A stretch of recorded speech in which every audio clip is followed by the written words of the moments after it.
So there's that, my friends. First game of the new Premier League season has ended up in yet again typical fashion defeat. We lose 2-0 against Man City today. And obviously, we went into this game with the expectations that it would most likely be a big bonus if we got anything in this game against Man City. I feel like we've been set up to kind of like prepare ourselves for what to expect in this game. As we've heard in all the debriefings and press reports over the last few days and weeks, Maresca's system and ideas will need time. Honestly, football might not even be a priority again because we're thinking about the next 5 to 10 years. We need time, process, blah, blah, blah. So when you're hearing things like that, it doesn't inspire you with the most confidence that we're going to go into this game ready to be surprised, ready to shock Man City and ready to compete against them. Because I feel like competition and competing is the main thing we lacked in that second half. And we allowed Man City to control us this whole game. I'm not going to say dominated because City did not dominate in terms of possession or shots, but they absolutely controlled us. They nullified a lot of our threats and they played through our weaknesses and exposed them time and time again. And we didn't have many answers to any of that. Rico Lewis constantly tearing us apart with his inverted runs when he was underlapping or overlapping. We had no solutions to that. The wide threat posed by players like Doku, Savinho, etc., etc. Even Mateo Kovacic finding so many solutions to play through our inconsistent and bad press. And is it any surprise that the two dangerous players scored the goals today? Absolutely not. Mateo Kovacic, that second goal, I'm looking at Robert Sanchez, I think to myself, Robert, how the hell did he not save that, man? How the hell did he not save that? Look at the body shape that Kova was taking up for that shot then, for God's sake. He wasn't going to get enough purchase on the ball to wrap that, top right corner. You knew what area that ball was going in, but your footwork was slow. Hence why you couldn't get your hands on that. That was a weak goal to concede. And I think it kind of summed up how lifeless and lacking in energy we were in that second half. Now, yes, of course, Nini, let's keep things real. We're playing against Man City. They've been under Pep for 8-9 years. They know everything about their teammates, how to play the system, etc., etc. We aren't there just yet. Give us some time, for sure. But then equally, this was an opportunity for us to at least maybe learn a bit more of what we could become, of what life could be like under Maresca this season. And I felt like, in particular, second half, there was an opportunity missed to really inspire and show the fan base what to get excited for. There are some question marks that have already come up in this game, and the big one is Enzo Fernandez. He is a big conversation point right now because you look at the system, you look at the needs, and you feel to yourself, do we necessarily have that balance in terms of aggression off the ball alongside quality on the ball? Enzo played the offensive 8 role, and as we've seen from last season, there have been inconsistencies in how he is able to play this role. Equally, when Maresca made one of the surprising decisions in the second half to take off Romeo Lavia to play Enzo deeper. On one hand, you think, okay, he's taking a slight risk by having Enzo affecting the game with his passing from deeper, but it's come at the expense of Romeo Lavia, who was excellent today. And I really mean that. He was excellent playing against Man City, breaking up the play, being in the right intelligent positions to deal with the threat and danger, but importantly, having the quality, the press resistance, the thought and speed of mind to play through that press and to play with that composure too. I thought to take him off, to have Enzo move deeper, to then take Nkunku off. I thought that was a bit surprising, I have to say, because you'd think to yourself, Nkunku was like one of the biggest difference makers once the first half was coming to an end. We were able to find him a lot more with balls in behind. He was able to connect a bit closer to the striker. He found himself in the opposition box a few times when, at the start of the game, him and Palmer were on the periphery a lot of times, and most times they received the ball, they were only playing passes backwards to their fullback. So to not even give the opportunity for Nkunku to take that advanced position Enzo had been playing in, I thought it was a big missed opportunity. And when you make decisions like that, is it any surprise why in that second half, there was just really no life or energy or bravery in anything we did? It was like, we're going to system our way back into this game, and if we don't system our way back into the game, we aren't going to get anything. And it feels like this is what the process really means. I will religiously maintain the core ideas and philosophies as our manager at the expense of maybe making those decisions that could maybe, it's taking a risk, prioritize the result first. And I think this is what all us Chelsea fans now are having to embrace and accept for this season.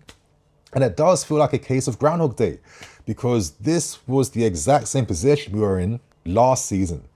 And it feels like we're doing everything the same way in terms of, signings not being patterned and sealed before the season starts, still doing wheeling and dealings in the final few weeks of the season, players needing more time to settle, this, that.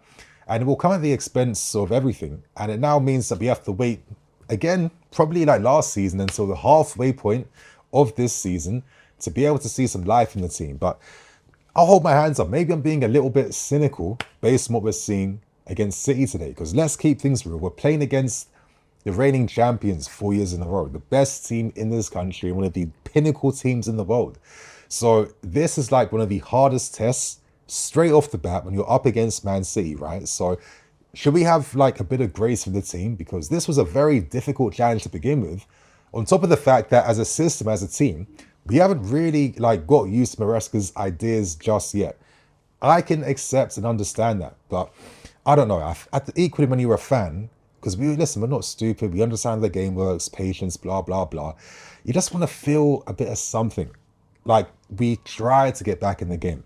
And I thought when Neto came on, he might have been that catalyst for change. And I have to say, out of the small positives we saw, I thought Neto definitely was one. There was one nice, mazy dribble he went on in particular, where he cut inside with his opposing foot, actually, and created something with a cross. But he also created the best moment in the second half when his directness down that left flank, his willingness to want to drive into the box, drive to the byline, played a nice, delicate cross near post that found Enzo. And Enzo, of course, couldn't find the right purchase to direct that cross towards goal. And that was really the best moment we saw in that second half. And when that's all you can muster, it doesn't give you too much faith and confidence, right? But I have to say, I thought Neto's debut was definitely promising. I like the directness. It offered us something that was a bit different. Someone, instead of like systeming your way to creating opportunities, it's a player taking responsibility to make something happen. I think that's one of the reasons why Pep Guardiola very quickly decided that he had to revamp his attack by going for more direct, skillful 1v1 specialists to really take advantage of the space in areas that, Man City are hoping to exploit teams with, right? And I think that's the similar principle Maresca wants to introduce. But saying that, I don't know why he only allowed Neto on the field and not Maresca at the same time. For Noni to not even come on off the bench. I think for me, that kind of summarized playing it safe, thinking about not conceding more than, affecting the game against City and giving Man City something to think about. I thought those things were apparent when Maresca wasn't introduced in this game. I really thought Noni on the right side, Neto on the left-hand side. Give him a striker up front. Could that be Nico? Could that just be Nkunku who plays further forward? That could have given us more options, more directness, and more something in the game. But unfortunately, I just don't think that was Maresca's prerogative in this game today. And I do think there's a little bit of a missed opportunity, because outside of very, very small net positives, and those small net positives being, I don't know, maybe I thought Cole and Fofana were a bit decent as a defensive partnership. They did well against Haaland and they took turns dealing with him. And outside of Haaland being able to get a few shots after he peeled into space, he didn't have much success physically 1v1 against them. So that was something. Neto being a very small positive. Lavia being another positive. He looks like he's probably the best suited to being that player who plays in front of the defense, because he's a baller, but most importantly, he can break the play up. And that's something that you can't see from Enzo right now, who is looking like a bit of a peculiar player, which is kind of mad. On one hand, I think maybe Enzo deserves maybe a little bit more time so we can really see how he acclimatizes to this position, because I see it like this. If he was useless, if he was just mid, you would never see Enzo in these positions that frustrate us, right? He frustrates us with the header, not taking his shots off quickly enough, messing up his first touch when he's receiving in those areas. But I see it like, if he wasn't in those areas, that would actually be a lot worse compared to him making mistakes, being in the right areas. So do I have a bit of patience? Do I give him a few more games or half the season to acclimatize to this role? Because he did have fitness issues and difficulties last season. Let's see it, because I think Enzo is a talented player, but you're thinking about this team balance and you just think to yourself, how are we going to accommodate all this offensive talent into one lineup when it's quite clear that we need to also balance that out with players who are strong off the ball? I could see why he started Caicedo and Lavia in the base together, because he thought, I can't have Enzo there against Man City because just defensively, he's not going to help. And we saw that in the second goal we conceded with Kovacic just racing through goal. Enzo looking like, prime Jorginho in that aspect, just brush the floor. And then another Golazzo from Kova, because they're the only type of goals that he knows how to score. It just wasn't enough. And I feel like that shouldn't have been the bravest decision Maresca made. Lavia should have remained on. I think we all kind of knew Enzo should have come off by far because he was looking a bit leggy. And we had better talents to turn to, like Kunku. Move him closer as the offensive 8. Madueke, bring him on the right flank. Move Cole Palmer more centrally and really go for it. And I think even if we lost the game today against Man City, we'd all be leaving here feeling more inspired, feeling like, oh shit, like we actually on a different day could have done something here. If we had more time under Maresca in the system, maybe some of these half chances could have led to greater rewards, right? I think this is the energy you must transmit during the opening game of a season. I just felt like it was a bit of a missed opportunity today against a Man City team that just controlled us a bit too easily in the end. Outside of a little bit of fight and a little bit of end-to-endness during the latter parts of the first half. And that came with the introduction of Cole Palmer and Nkunku being more effective on the ball, being more involved in our team plays. That's the only time we looked decent against Man City as a team. So, I don't know, my friends. Let's wait to see what we do against Servette. I think after a game like this, if we can have a performance with a lot of goals against Servette, we take that confidence back to Wolves, and then Maresca can easily be like, listen, we were never ready to really tackle Man City. Don't be beating yourselves up about this result. You know what I mean? I don't have Felix here. I don't have a Simon here. You know what I mean? We will be ready for them the next time we play them. I promise you that, yeah? Stick to these ideas, team. Stick to what we're doing. Do not lose confidence in that. We had the control. At least we had possession. We can improve the other facets and details. And I think that's probably what Maresca will be communicating to his team today. So let's see how things go, my friends. But very quickly, I also feel like I have to end things by quickly discussing what's going on with Raheem Sterling, because, yeah, it was a massive surprise to all of us that he was omitted from the team today. Maresca came out to state that there were reasons behind why.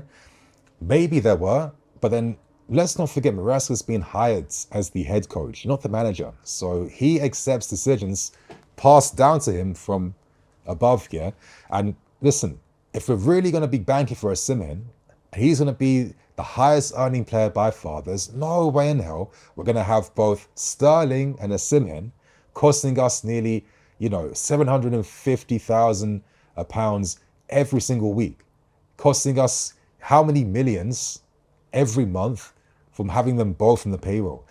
It does feel like we're starting to play a bit rough now, a bit nasty now with Sterling, to try and pressure him away from the club and to force him out, because I'm starting to feel like this Osimhen deal now is intrinsically tied to Sterling. It's a bit of a shame. I probably think Sterling would have started this game today because he steps up against Man City and he would have been a better outlet for us on that left side compared to Nkunku. But I don't know. I think it's a bit amateurish how all of this has come out literally before the game starts. Not even the day before or something like that. That's a bit mad in my opinion. But let's see what transpires from this. So my friends, I'm going to wrap things up now, keep things moving. Try and enjoy the rest of your day, and let's hope for better things next week and hopefully better news in the market. So see you guys all soon, and see you later tonight for a call-in show. I'm definitely doing that tonight. I'm going to let you guys know the time on the community page, so stay tuned. So see you guys in a bit. Cool.